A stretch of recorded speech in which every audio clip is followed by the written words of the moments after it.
Disha is asking how to accept that our life is different than others. Do you accept that you are different than others? If the answer is yes, then know that it's your life. And today seems like a lot of questions are coming from the philosophy background, and I'm going to go a little into philosophy right now here also for you, Disha. As much as your life is different from others, in some areas, there's also a large part of your life is an expression of the entire universe. You will see all of us are going through some cyclical changes and some cyclical patterns. As much as there are seasons in the nature, there are seasons in the human world too. Not just the human world, across all species. So a part of our life may be different from others, but a large part of our life is same as others. Just have a look at it. Just go look into your life and see. In my, this is one theory that, all my coaches and my students really laugh about, and I always say that last 25 years that I've worked with people, I personally feel there are only 9 or 10 stories that universe has written as a script and has given to every soul to live in this world. And when you're living in this world, what is happening is, like how, India is so diversified in its culture and its cuisines, or somebody who's got a ingredient to cook something in Kashmir will have their own spices and condiments to add to the food and create something different.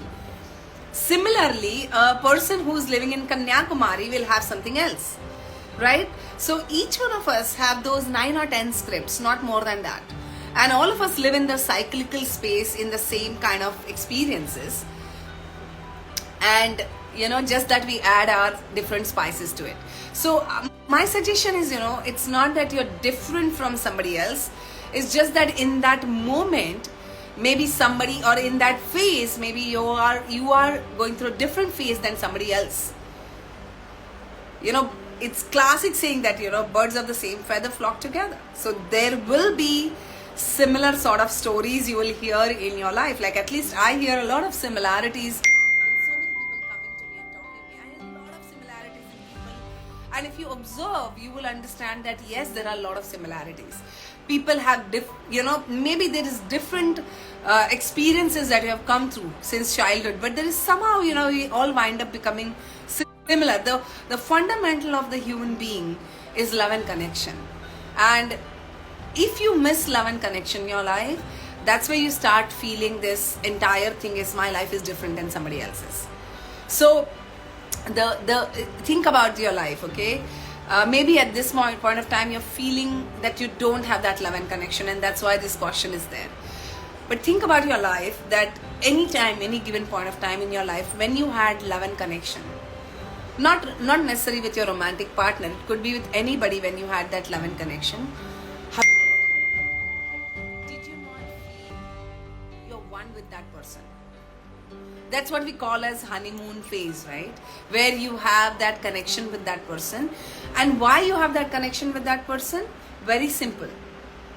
We are very conscious in that honeymoon phase. Very conscious about what we are bringing in that relationship. You're ready to go that extra mile in that relationship. Anywhere. And that's where you feel that love and connection. Eventually what happens is, when that honeymoon phase gets over, or you feel that, okay, done and out, I've got what I wanted, we all fall back into our old patterns of behaviors, and that's where the disconnection starts happening. Think about it as like, there's a tango going on, two people having a tango, dancing a tango on the stage. And one, this person and this person, the longer the tango goes, the higher the chances of falling out and becoming different from each other.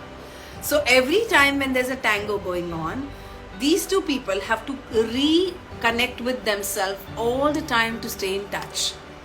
And the moment you feel that there is disconnection, remember that neither of you are making an effort to connect back. The moment you connect back with a person, you're not going to feel that you're separate or your life is different from somebody else. So I'm going a little philosophical and deeper here Disha, for you. I hope this answered your question. So don't look for differences in people, look for love and connection, and that will start building your life. Okay, so Mayank Goyal is asking how to overcome shyness. So Mayank, how to overcome shyness is a wonderful question, but I want to have a counter question with you. Okay, do you agree that you were once upon a child, sorry, let me rephrase it again. Do you agree with me that when you were born, you were a small baby, and as a small baby, when you were hungry or when you wanted someone to change your pants, you cried and had seeked attention? All of us have done that, right? If you look at the children, none of the children are shy when it comes to asking for what they want. Then what happens? Like I always tell these people, nobody is introvert. Nobody is shy. We all are extroverts and we know when to ask for what we want. What happens over a period of time is when you go through life, there are certain experiences that you go through, certain choices that you make, certain decisions that you make.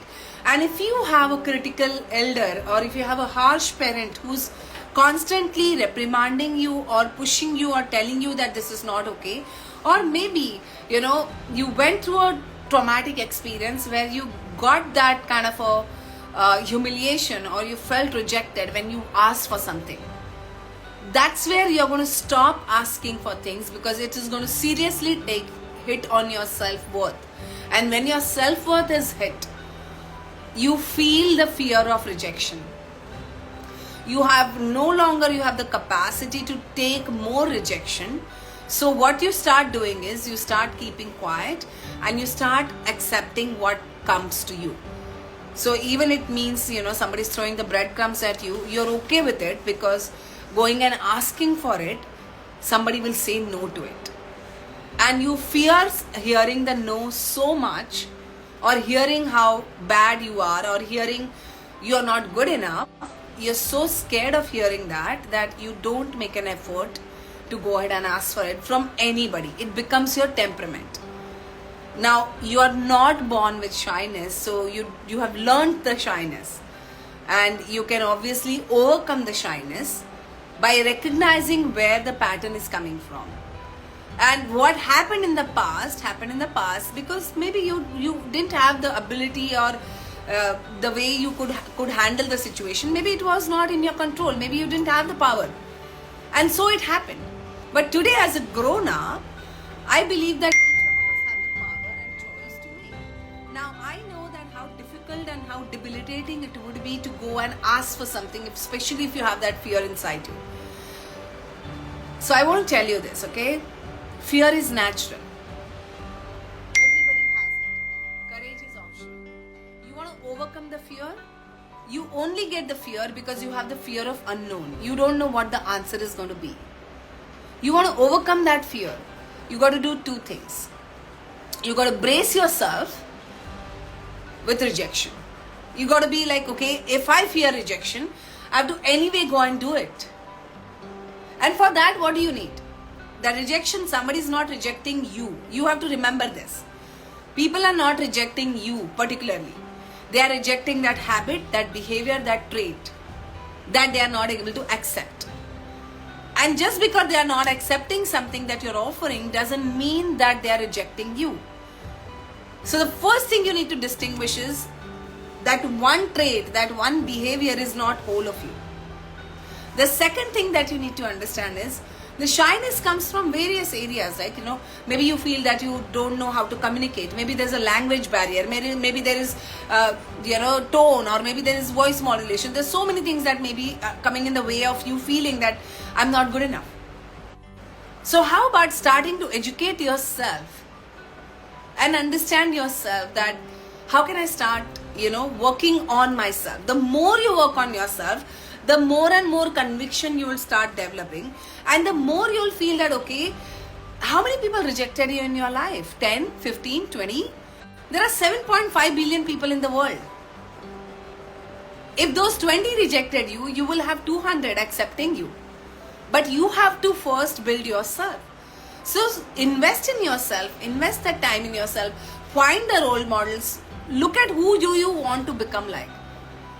Watch a lot of good speeches, good, enroll yourself in the theater or learning the theater or drama.